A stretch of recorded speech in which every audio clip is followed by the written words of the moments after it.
Okay, Sifu Sergio, thank you for coming on the show again. It's Welcome. a pleasure to have you back here. So it's been almost 2 years since we last did the interview. Yes. Yes. Yeah. Yesterday I went through the other videos because I don't want to repeat myself. Then I read some of the comments and it's very funny, you know, like some are saying, oh, this is Systema. Some are saying, oh, that is White Crane. Some are saying, oh, that is Tai Chi. They put me in all kind of boxes, right? And Yes. actually, according to their insight, what they see, it is true. But they don't realize that if you don't do historical research, you get a little bit lost, right? So for example, Systema is from the Cossacks in Russia.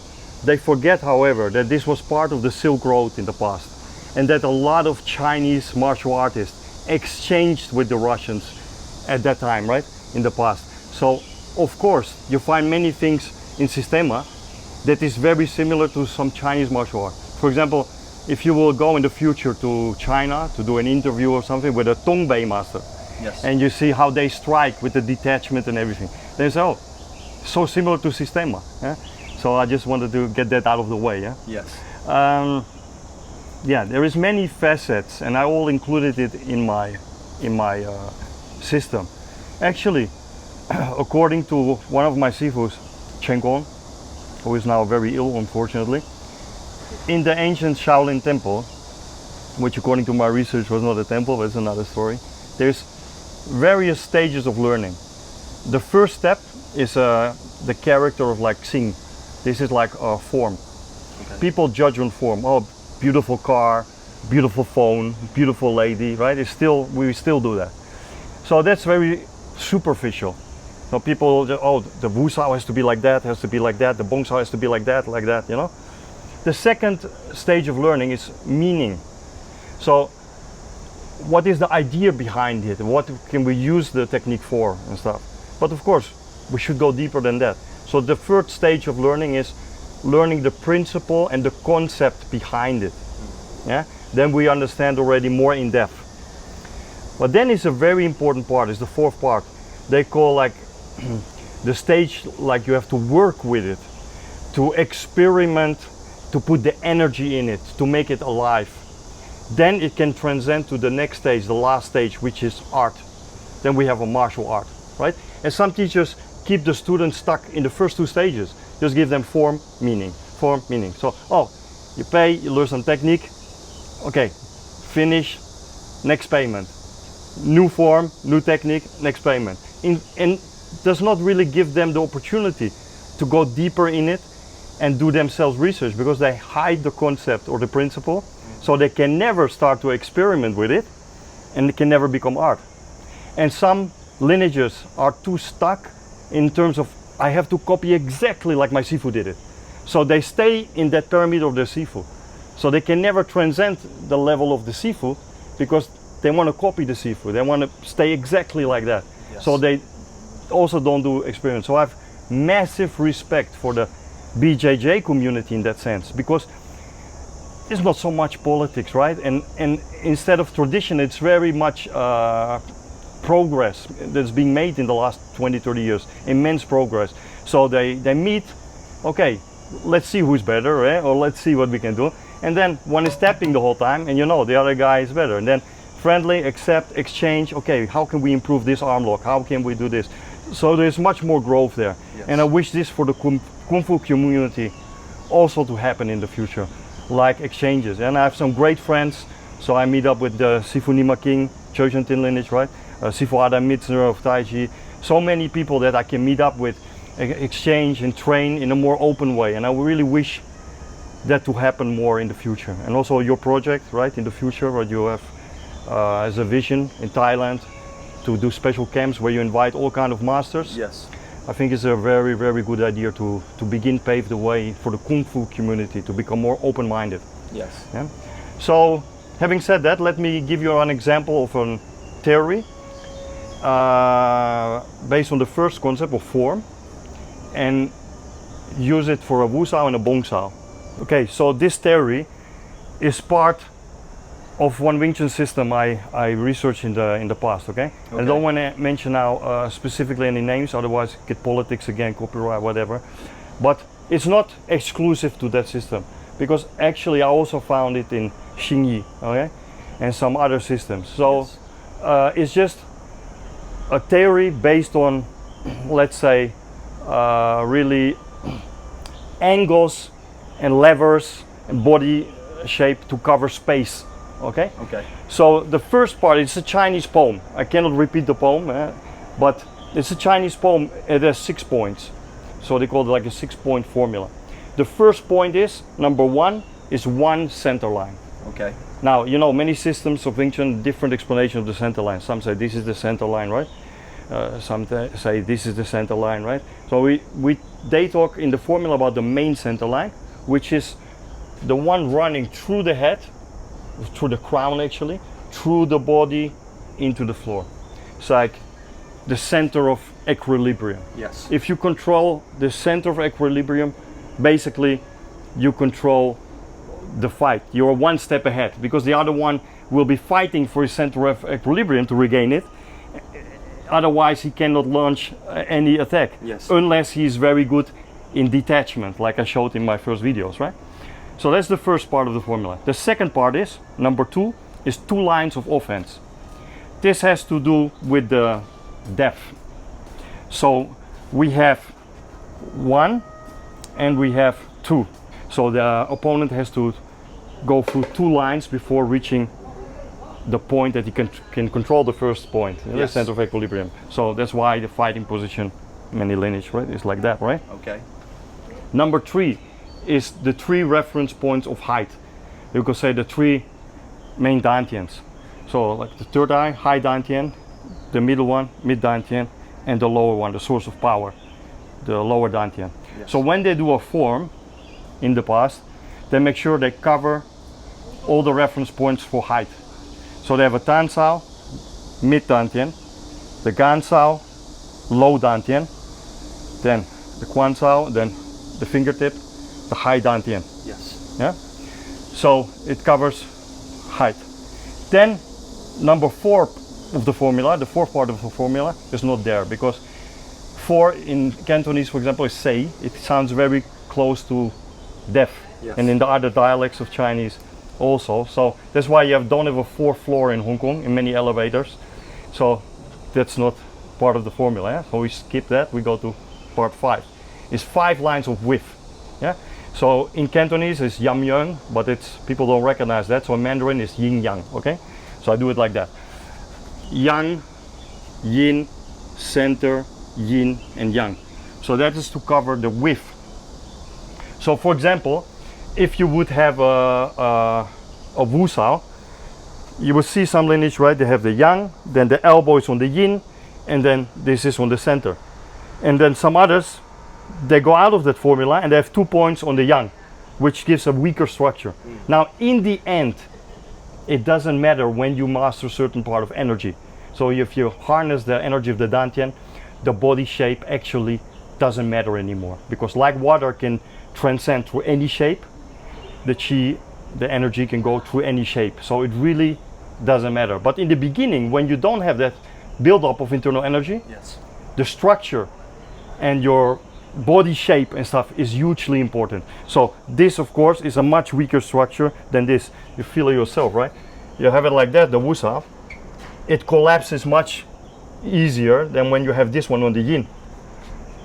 And like that, it's much more strong, and you can lead it immediately to the ground, right? Yes, it goes down to the ground this Yes. way. Yes. So in the beginning, it is important. Now, the 6th part of the formula, they call the 6 gates. So when we take the 3 reference point of height, the 3 dantians, the 5 lines of width, then the 2 lines of offense, between this point and this point, the mid dantian and the last one of the lines, right? And the dantian and the depth, you have a box, if you can see it. And here is another box. 3-dimensional box. Yes. Yes. Between the mid dantian and the lower dantian, here another box. Yes. Here another box, and by the legs another box. So we call this 6 gates. That's the 6th part of the formula, right? So the shape has to cover the gates. Now if we take a Bong Sao, right? It's very controversial, and I don't want to downplay anybody. So I'm not saying that Sifu Sergio says this is the only way. There's many ways, and like I said, energy is the ultimate, right? In the Yes. end. But according to the formula, there must be no discussion then for a teacher if he gives it to the student how a bong sao should look like, because otherwise the teacher comes, oh, seminar, head like this, then the other one comes, oh, I have to be like this. Well, no good, your bongs have to be like this, and you get confused, yeah. Yes. Especially huge organizations, different teachers, they put your arm in all kinds of, and you don't know anymore. Yes. So the formula says it. So how to do it, right? So if you take a bong sao, for example, now we take now first the lower bong sao. We put it. We look first at the points of height, yeah. So we have the middle dantian, the elbow, the lower dantian, the fingertips. Okay. So that's for the height. Then the depth, right? This will be first line of offense. This is the second line of offense. So you have the depth. Yes. Now the width. So you have yang. Now the elbow is also on yang. Not good. So we put that on yin. So you have yang, yin. This part becomes the center. Your wrist becomes the yin on this side, and your fingertips is the yang. So you cover that area to the max possibility of the human body. So you feel that, you really just yield and in control, and you stick. Now, if we want to cover the upper gate, we just use the mid dantian as the pivot point. So you go, turn it up like that, and that's it. You can relax the hand, because if it's stretched, it reaches the high dantian, but of course it is relaxed, right? Yes. So now we have again yang, yin, center, yin, yang, mid dantian, and the high dantian. See, so it covers the high space. Now it covers the low space. Low space, yes. Cover the high space. You feel that? Yes. No shoulder pain, no problems, and it's really covered. Because this way the shoulder is actually set into the ball and socket. Yes. It's not being lifted up and coming out of the socket. Exactly. The setting of the shoulder is hugely important. Without it, the whole body mechanics cannot work in the way it should work. Yeah, Yes. you cannot lead the force down to the ground. Yeah. Yes, because I'm sure people will look at this position and they'll say, well, it doesn't look like a common or traditional bong sao that we see with the elbow higher than the wrist. Yes. Now I will go a little bit more in depth into that, but first let me show you. Look, if I have my bong sao here, right? Yes. It's very natural, right? Now you lift the fist up. Come on. You see that? Now if I lift the elbow, not only will maybe I get shoulder problems, rotator cuff problems, a lot of Wing Chun people have, right? But look, go under the position. It is more easy to go under, right? Now you feel this, how to go under, right? Can't. And look, I can move three-dimensional. I can move to that side, I'm in, right? Yes. I move to that side, I'm in, or transition very easily to the lan sao to control, Control the body. right? Yes. So if you look at Tang Yik Wing Chun, on other systems like Choga, or you look at Bagua, right? You see they have that shape of a bong sao. Yes, I've seen it. So there is a saying, right, in the Lung Ting system that you also studied, right? They say, pressing down the end, lifting up the elbow. Pressing down the elbow, lifting up the end, right? Yes. Now, it's exactly that. If your hand is here, I press this down, you just lift this goes down. Press, that is it. Pressing down the end, lifting up the elbow. Yes. But nothing says pressing down the end, right? Lifting up the arm or the shoulder. It's lifting up the elbow. So this is the natural shape for the bong sao. Feels natural. Yes. Then if I go up, you just stay there. You see? Yes. That's it. This one, yeah, you can make it work, but a lot of problems can arise. Okay. That's why many Wing Chun now already they feel it and they go more like that. Some already have it like that. Yeah. Yes. But it was, according to my research, part of tradition. Yeah? So you see, for example, some Wing Chun lineage, right? Tang Yik, right? They have always the bong in that shape there, right? Exactly like should be. And this is because of the formula that you spoke about. They have Yes. a reference point where they can place the arm. Yes, Yes. according to the formula. So it's a Chinese poem, and then that's it. You just follow the poem, the formula. So the same with, history. This is the thing. Not and everybody does research, and some people are very right in their observation at this particular point in time. I have some people, good friends, they say Wing Chun nowadays not internal, or they say even Wing Chun is not internal. But you interviewed Nima King a few times, you see it is quite internal. Sure. But not every lineage. So if you look Yip Man Wing Chun in general, you can say, yeah, not internal at all. But there is one, Choi Shenzin, who did internal work very clearly. Yeah? So it is all a point in time. If you look at the Kunkut of the past, of the 1800s, that we teach in the IWK, for example, the 1700 cylinder, you see the Kunkut. It starts with do meridian sync, sync the Qi to the Dantian and stuff. I mean, Qi, Dantian, it makes it clear, right? It was internal. Yes. So my point of view is I just try to revive what was once there and hope it will pass on to future generations. Yeah? Otherwise, maybe it's like the Tai Chi we passed this morning. Tai Chi is known as an internal style, but what they did there, 50 people, is not internal. So you could say Tai Chi is not internal. Yeah, how they do it. But you met others, right? Yes. Liang, for example, very internal. So it's all how you look at it. Regarding the bong sao shape that you spoke about, if we look at pun sao, we roll from typically this shape in bong sao down to tan sao. So if you're now doing this shape that you spoke about, how do you translate that into how you teach chi sao in your system? Okay, maybe I give first a brief overview of chi sao and what pun sao is. Now, pun sao is one cycle to start the chi sao process, right?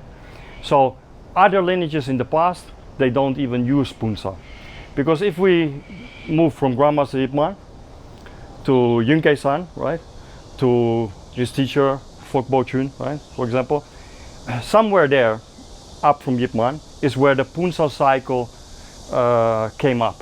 Okay. So I don't know exactly who came up with the pun sao cycle. Could have been Fok Bo Chun, could have been Yun Kei San. It doesn't really matter, right?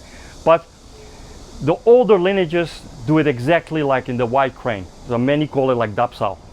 Yeah, they change inside to outside, inside to outside. You see that in Vietnam. Yes. Still the Vietnamese lineages. Now you know Yun Chai Wan, the brother of Yun Kei San, he went to Vietnam, yes. So he passed it on. So Yun Kei San must also have known it. But what is told to me by one of the elders in China, right? They say this was to understand better the spiral, the pun sao, to understand better the forward intention, letting go, going forward, like for the chain punching and stuff, more direct fighting wise. Of course, nowadays that spiraling forward in some lineages became up and down. Yeah, so yeah, we go off again then in another direction. Yes. But what is important is, in some of the older lineages, the exercise is not even called chi sao. Right? In the Choga family, they call it mo kyu, or kyu is like bridge. This part of the arm in Chinese Kung Fu, this is called like the bridge part, bridge arm. So also in Tang Yik Wing Chun, yeah, you heard Sifu Sunny. Yes. Just let him explain it in the video. They also have a different name for it. But what is, according to my research, pretty sure is chi sao was first to control the first part of the formula, the center of equilibrium. So you have chi sao is sticky arms, and in the north of China, many lineages called it toi sao, which in the past was called sensing hands and not pushing hands. That is a wrong translation, but it was called sensing hands. So in the south, sticky hands, in the north, sensing hands. And then, of course, you can control the center of equilibrium, but it will not win you the fight. You need to add striking in there. Yes, of course. So you have in Wing Chun, Guo Sao. Guo Sao is adding the striking on top. So, for example, if we do just, we'll go back to Pun Sao later, yeah? But if we go to this here, right? Which is done in some lineages, Gulo Wing Chun, for example, yeah? Yes. Or we do it Pun Sao. The first objective would be, I control your center, you control my center, yeah? So you try to push me off balance, right? I to try to push you off balance. So let's say we do 2-3 points, right? 1 point for me, yeah? You try, and I put down, up, 2 points for me, right? Yes. Right? You try. Yeah.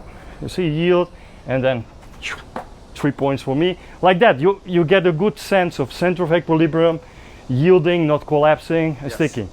But it will not finish the fight. Yes. So then we add striking, so it becomes Guo Sao. You see, so we roll and strike wherever, right? Pull, strike. So in the south, Chi Sao becomes Guo Sao. In the north, Toi Sao becomes Da Shou. Yeah? Okay. Toi Shou becomes Da Shou. We add striking. Da is the striking. So it's in the next stage after you control the center Yes. of equilibrium. Yes. And the bad thing is, in many Wing Chun now, the Chi Sao part is lost. It's like mistaken for the Guo Sao. So they start touch hands, roll a little bit, and start to strike each other. And you see they don't have real sticking. They don't have real control. Where is the sticking? There's no sticking hands anymore. It's just striking each other. And in many Tai Chi, the Da Shou is missing. And they just do controlling the center of equilibrium. There is no striking. So it's very funny, yeah. Tai Chi lost the part almost, and Wing Chun very clearly lost the part almost. Yeah. So how to do it in the Pun Sao? Same, you see. This is the shape, and I go to the center, and I make sure that any time the other one lifts the elbow, what I do is, you see, I just uproot him. I can go immediately under, or he lifts the elbow, I go to the side. You see that? Yes. So you see how I am covered. This is very controlled. Yes. Yeah. So there's much less entry point. You see, I can strike very easy from there or from over the top. Yes. You see that? Yes, because people looking from the outside, they think that you're not covering that gate when it's in this position, but actually it feels like it's covering, if not more, than Yes. the other version. You can try. You did enough Wing Chun, right? So feel how it feels. Yeah. It feels. It feels very solid. It feels like very, very difficult to enter, right? Yes. And I can move so freely. Yeah. Yes, it's relaxed, like- but yet yes. it still feels like there's energy there, like it's full. Yes. It doesn't feel like it's soft and you could just yield around it or it's going to collapse Yeah. easily. That's another thing, right? When you do the Dap Sao, people think, many people, they say, it looks like noodle arms, it's so weak. But that's the energy part that they can't see, but you have to feel it, right? So the shape is one thing, but the energy part fills it up. Then what looks very close to my body or looks from the outside as an opportunity for the other one to strike is actually not an opportunity to strike because it sticks. That's why sticky hands, right? Yes. Sticky hands is I make you stick to me. So it's like you come into a spider web, right? So if, for example, right, my hand, I will do it now wrong. So I will use the two lines of offense, right? But Yes. energy-wise, it's not wrong at all, but for the formula. So let's say you go to my body, right? And I yield, and now it's here, right? Yes. Now, if I just use muscle power, whatever, yeah, it can be that. Or you can just let go and strike. Very simple. Yes. If I use collapsing, you also have direct access to the center of equilibrium. Now, here lies the point. If you are collapsing, it's like the withdrawal reflex. You burn your hand, yeah, and you pull back. So somebody is too strong, you give up. Gives the other one direct access to the center of equilibrium, the first part of the formula. The other way to give the other one access is the startle reflex. You walk on the street and a car comes. You freeze. You know it's not the right thing. You have to cross or to Yes. stay. But you have the startle reflex. So when too much energy comes at one, people use the startle reflex. That gives also control on the center of equilibrium. So in yielding, it's very important to not collapse and to not get the startle reflex. Okay. So I'm yielding, yeah, you go to my body, but it's still full. So even like this, yeah, it's the easiest. You come to me, and now even if it's on my body, you feel like you have no access to my face. Yes. This is funny, it might be strange for people that are watching the video because it looks like you're just going completely soft and allowing this to come to your body.